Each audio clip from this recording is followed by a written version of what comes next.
Assalamualaikum warahmatullahi wabarakatuh. Pada kesempatan kali ini, kami dari kelompok 4 akan menjelaskan mengenai konsep negara. Sebelumnya, perkenalan terlebih dahulu. Di sini ada Dahlan Nursuti, NPM 129. Ada Lanang Gumelar, NPM 141.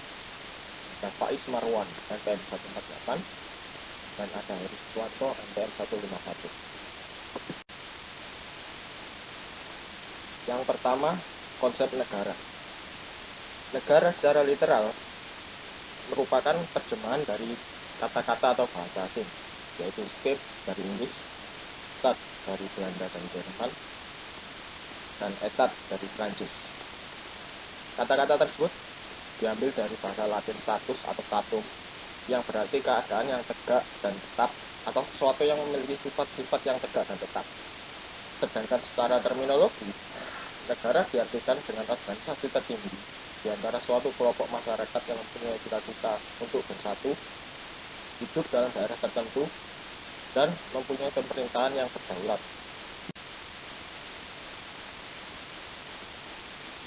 Selanjutnya, definisi negara menurut beberapa ahli.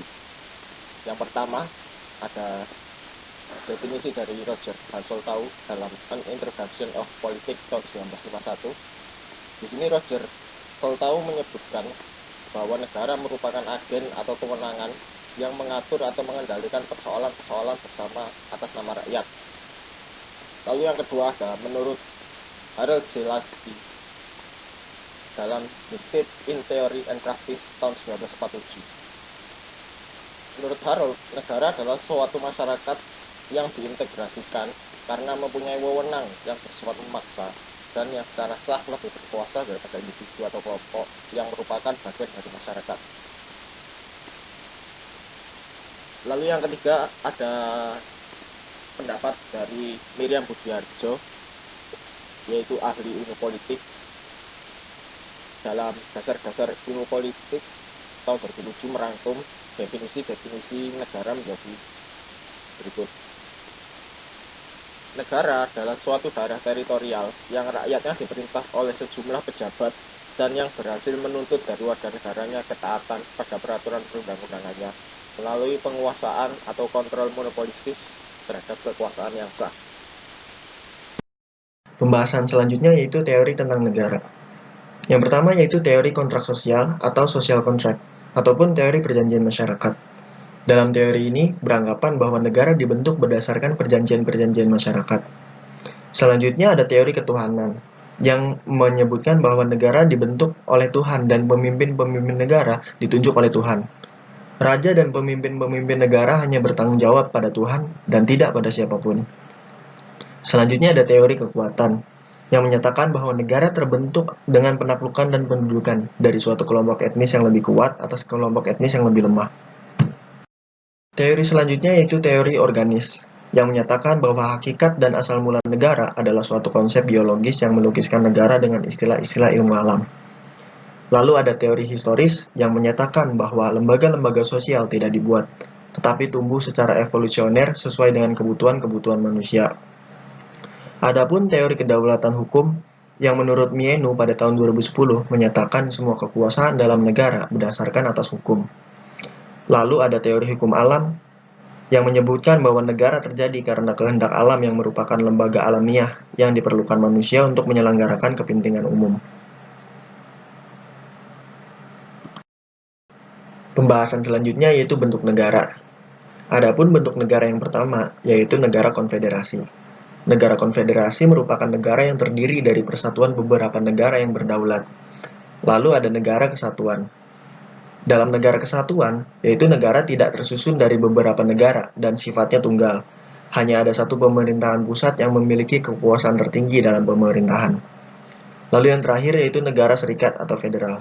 Dalam negara serikat atau federal adalah negara yang tersusun dari beberapa negara yang semula berdiri sendiri-sendiri, lalu kemudian negara-negara tersebut mengadakan ikatan kerjasama yang efektif, tetapi masih ingin mempunyai wewenang yang dapat diurus sendiri.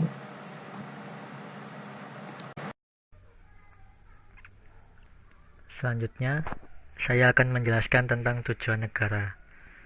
Tujuan negara adalah suatu sasaran yang hendak dicapai oleh suatu negara, merupakan ide yang bersifat abstrak ideal, berisi harapan yang dicita-citakan. Tujuan utama berdirinya negara pada hakikatnya sama, yaitu menciptakan kebahagiaan rakyatnya, atau dalam istilah lain bonum publicum atau commonwealth.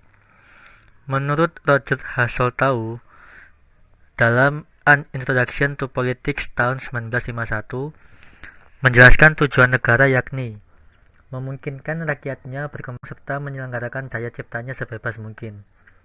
Sementara menurut Harold Jelaski dalam The State in Theory and Practice tahun 1947, menjelaskan tujuan negara yaitu menciptakan keadaan di mana rakyat dapat mencapai keinginan-keinginan mereka secara maksimal.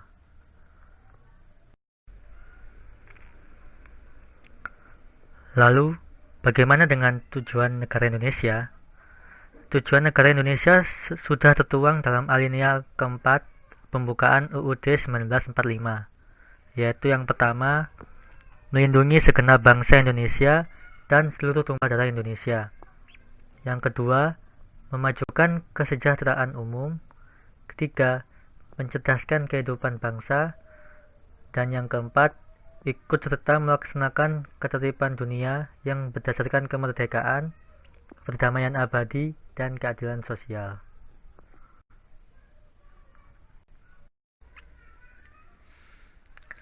Selanjutnya adalah unsur-unsur negara. Setelah memahami pengertian, teori, bentuk, dan tujuan negara, lalu pertanyaan selanjutnya, apa saja unsur-unsur negara yang harus dimiliki agar suatu negara dapat berdiri sendiri? Seperti dilansir dari situs sosiologis, secara umum diketahui bahwa unsur-unsur negara terdiri dari 4 hal, yaitu 1. Rakyat.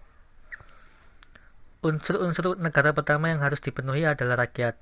Dalam hal ini, suatu negara harus memiliki masyarakat atau kumpulan individu yang hidup dan tinggal di suatu wilayah dalam negara tersebut. Sehingga, jika sebuah negara yang tidak memiliki rakyat, maka itu belum bisa dikatakan sebagai negara, melainkan tanah atau pulau kosong tanpa penghuni. Maka dari itu, rakyat menjadi salah satu unsur negara yang paling utama untuk dipenuhi terlebih dahulu.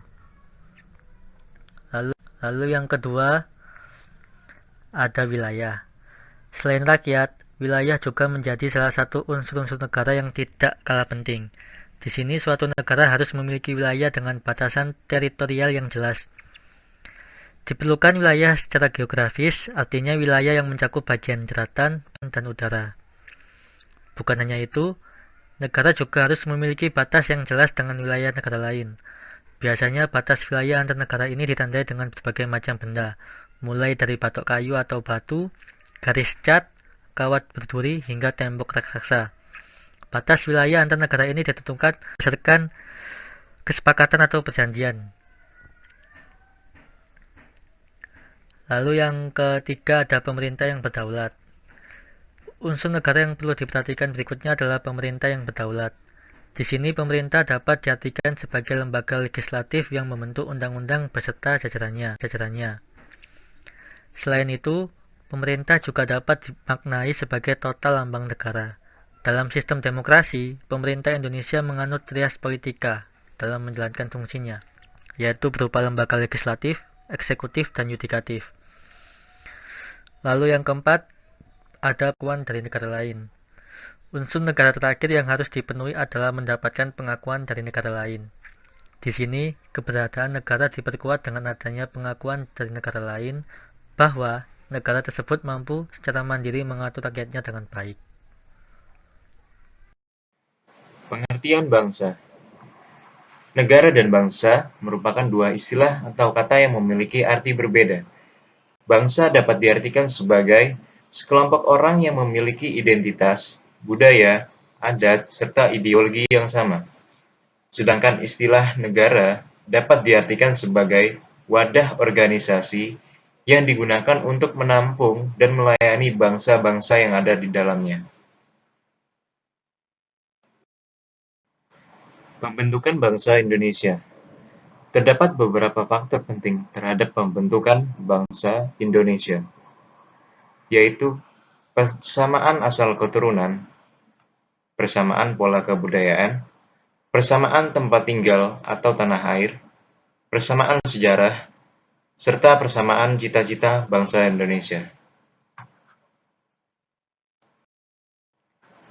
Pemersatu bangsa Indonesia.